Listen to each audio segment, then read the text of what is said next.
मध्य प्रदेश के चुनाव में बीजेपी ने जिन सांसदों और केंद्रीय मंत्रियों को मैदान में उतारा है, उनमें से एक नाम है नरेंद्र सिंह तोमर का।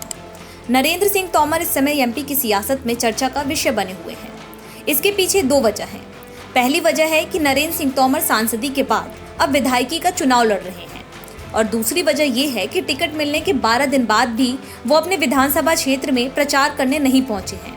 बीजेपी ने मुरैना जिले की दमनी सीट पर केंद्रीय मंत्री नरेंद्र सिंह तोमर को प्रत्याशी बनाया है, लेकिन प्रत्याशी तोमर अपने ही विधानसभा क्षेत्र में जाने से बच रहे हैं।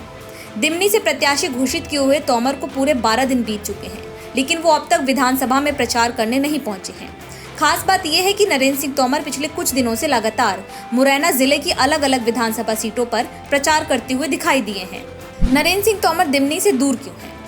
नरेंद्र सिंह तोमर दिमनी से दूर क्यों नजर आ रहे हैं, इसे लेकर सियासी गलियारों में अलग अलग चर्चा है। कुछ सियासी जानकारों का मानना है कि दिमनी से दूरी बनाकर तोमर पार्टी को अपनी नाराजगी जाहिर करना चाहते हैं। चर्चा तो ये भी है कि नरेंद्र सिंह तोमर खुद को दिमनी विधानसभा से प्रत्याशी बनाए जाने पर खुश नहीं चल रहे। उन्हें उम्मीद नहीं थी कि उन्हें विधानसभा से चुनाव लड़ना पड़ेगा, लेकिन पार्टी के निर्णय के आगे वो नतमस्तक हैं।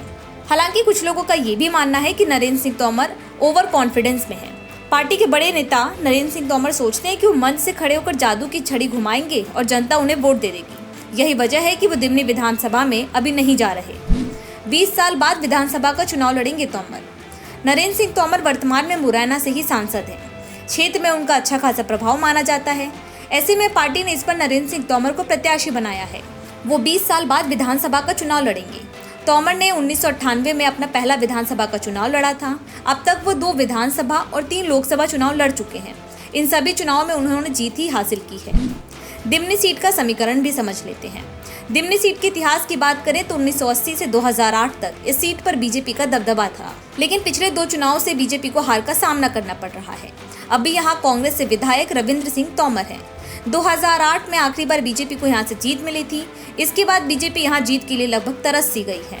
2018 में इस सीट पर गिरिराज दंतोड़िया ने जीत हासिल की थी, लेकिन साल 2020 में सियासी उथल पुथल के बीच वो बीजेपी में आ गए थे। नवंबर 2020 में जब उपचुनाव हुए तो कांग्रेस के रविंदर सिंह कुंवर को यहाँ जीत मिली। इससे साफ मैसेज गया कि दिमनी अब कांग्रेस का गढ़ बनता जा रहा है। कांग्रेस के किले को भेदने के लिए बीजेपी ने नरेंद्र सिंह तोमर को मैदान में उतार दिया है।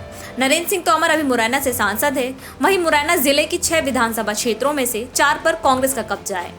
ऐसे में नरेंद्र सिंह तोमर के बल पर बीजेपी के लिए दिमनी की लड़ाई जितनी आसान दिख रही है, असल में लड़ाई उतनी आसान नहीं है, क्योंकि जनता का मन कब, कहां और कितनी जल्दी बदलता है, इसका अनुमान लगाना बड़ा मुश्किल है।